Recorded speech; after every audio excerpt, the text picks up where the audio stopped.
inanimate object have a soul? Can your hard work, your passion bring life to something? Is this what we call miracle? Good afternoon, ladies and gentlemen. I'm Anjul Bhandari, and I'm going to take you through my journey from a small village close by here, Rampur Maniharan, to here where I stand tall in front of you, and as they all say, to inspire others. If I can, I'm not very sure.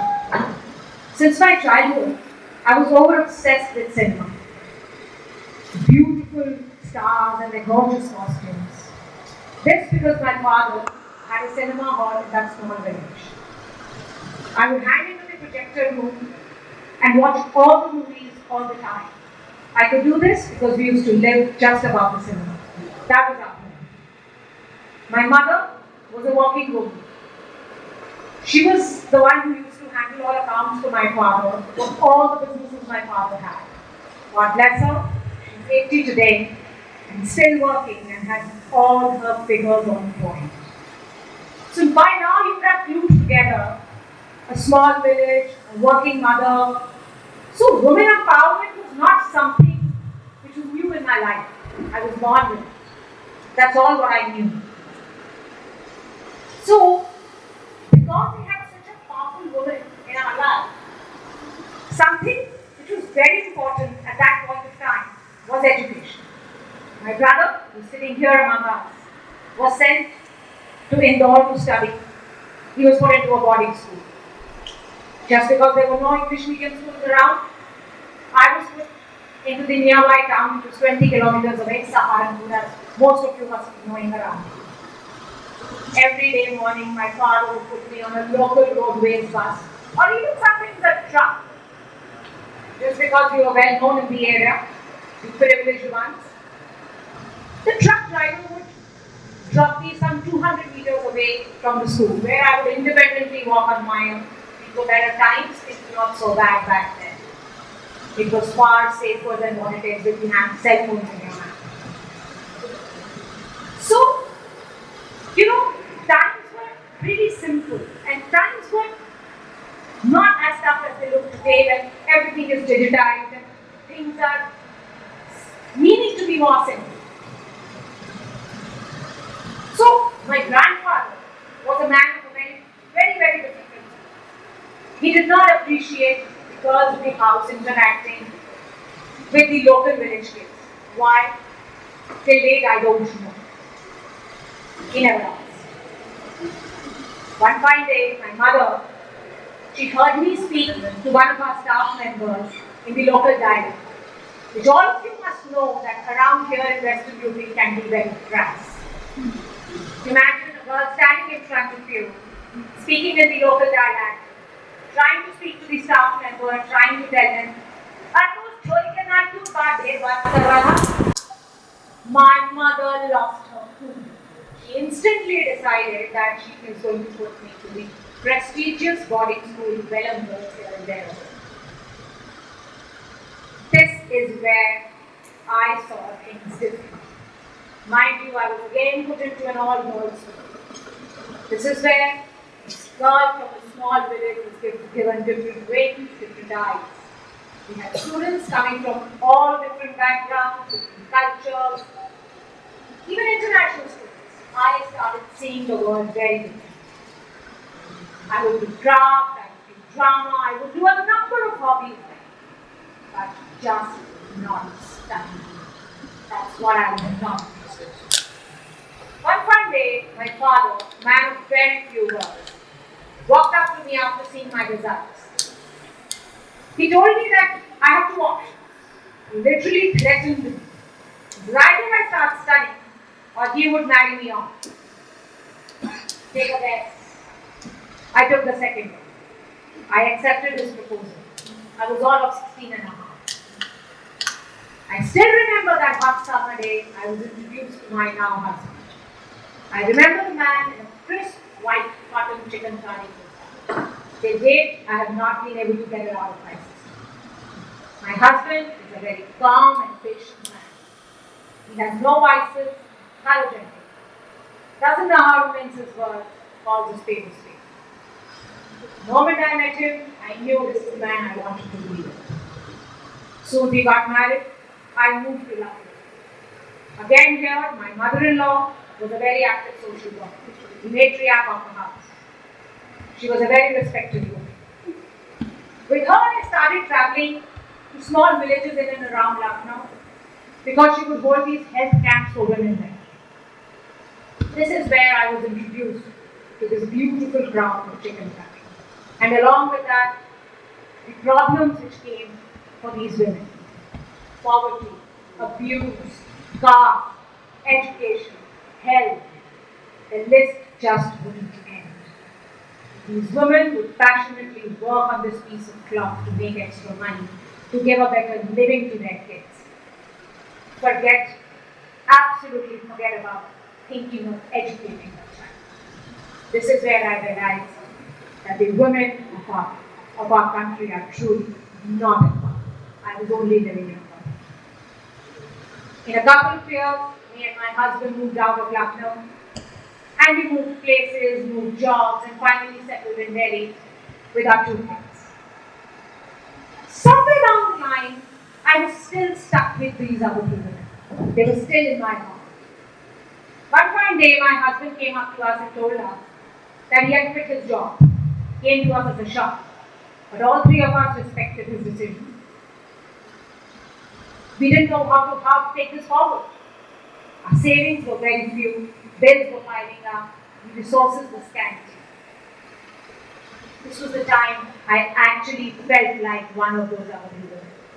The only difference being, I had a very supportive husband and kids who encouraged me to start my labor, to empower myself and those women I had left behind 500 kilometers away. From the day I started my label to today where I stand in front of you, the ride has really not been very easy. Things have been very hard for us. Getting a common cotton kurta, which all of us sitting here know as a summer apparel, the moment the summer comes in, we start thinking chicken kurta is something which we have to have in our cupboard. To make sure that it became a couture apparel where a bride and a groom decide to wear it for their big day, had a lot of challenges. Finances being one of the most important challenges. So, I can give you innumerable events where I would tell you what tough times we had. We wanted to pay these artisans well. We wanted to pay them exactly what the art deserved. But things were very hard. But today, here when I stand in front of you, all I can remember is what got us through was our passion, our commitment to these women, and of course some great people on the way. So my dear friends, if you are passionate to achieve something, trust me, the toughest of rides can be very easy. My grandmother always used to say, it's very easy to eat from a plate, but how do you get that food on the plate is the toughest job on the planet. I am going to give you some anecdotes from my journey to here. So now imagine, picture this young little girl from a village in western UP who could speak their dialect. To the city of Nawabs now, where Tehzeeb and Urdu was on top of all. I was a great learner. I could learn the dialect very fast. So the command of my language and of course my local surname helped me gain the trust of these people, and I could enter the houses of these real artisans in the village. And I didn't have to work with a number of peddlers who would trade the hard work of these girls in Lucknow over some peanuts. Whatever education I got was not formal education on designing or on the craft. Whatever I learned was at grassroots level while working with these women. Chikangari has 32 stitches. There is a print, a block like this, which is then embroidered into with white thread all over with these frames on it. The same pattern can be done in a number of different ways. Each artisan has their own approach to doing the art form. There were innumerable things which I learned here. I would sit with them and watch them create magic on this piece of cloth for hours together. These women would sit together, giggle, laugh, talk to each other, accidentally prick their finger with the needle, clean their blood on the same piece of cloth. The blood would dry and leave a black stain on it. She would fight with her husband and wipe her tears with this piece of cloth. If her child came running to her, she would clean his sweat, snot, and mud with it. Soon I realized that while doing the embroidery on this piece of cloth, with her emotions, passion, love, blood, and tears, she had passed on life to this inanimate object. Today, what we see as the final product, after it has been cleaned on the hearts of the home team, many of us sitting here may never know what has gone into creating this masterpiece. This, in my opinion, is the true meaning of therapy. Nobody knows it better than these women. We at Anjul Bhandari have no policy of rejection. How can you reject something which has someone's dreams and hopes attached to it? Dreams to educate her child, hope to treat her ailing parents or sometimes even her husband. Who are we to reject that? For me, this is priceless. If you look at this image here, it says it all. It says, I really cannot explain this image in any form of words. We are nobody to reject anything, the hard work, the passion, the commitment this woman is going to put into this piece of cloth. A lot of people walk up to us and tell us, there is this piece which has got a stain, the outfit has a stain, the sari has some embroidery which is mismatched. It's very hard to explain why it is so. The only answer I have is, remember the days when we used to sign checks back in the banks? Those checks would get returned because our signatures never matched. We have been taught how to read and write, and our signatures never matched. These women are doing this embroidery to make a living out of it. Trust me, they are doing better than us. This is all hand embroidery. This is not mechanical. Everything perfect in this world has some imperfections. Even the moon has scars on it. Look proper. We must learn to respect each other's heart.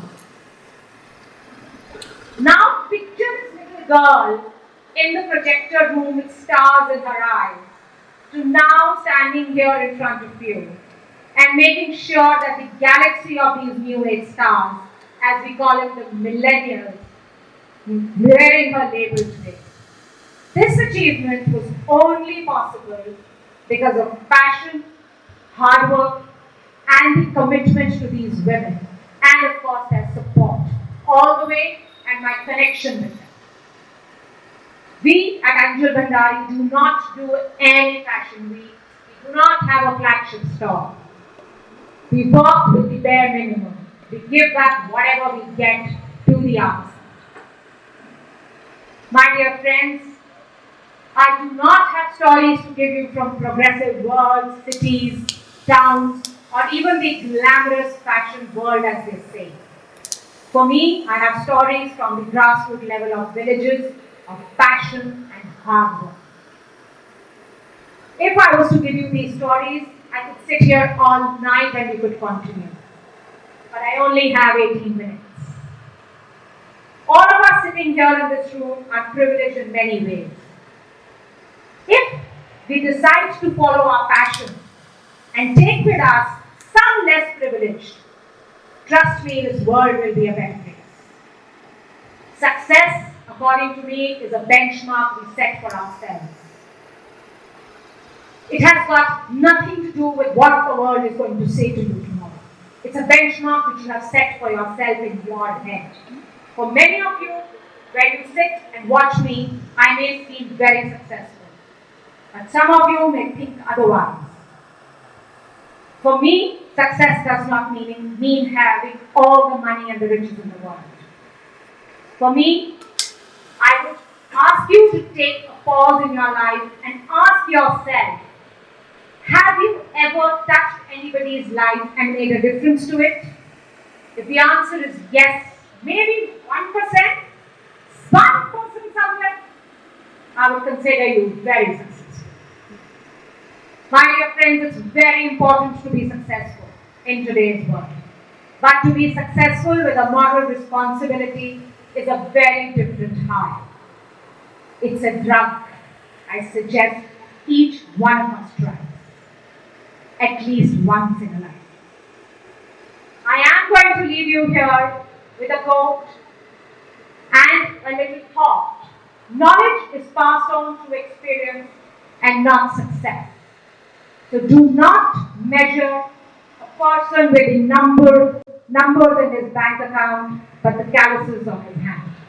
Thank you so much. Have a great, passionate life ahead.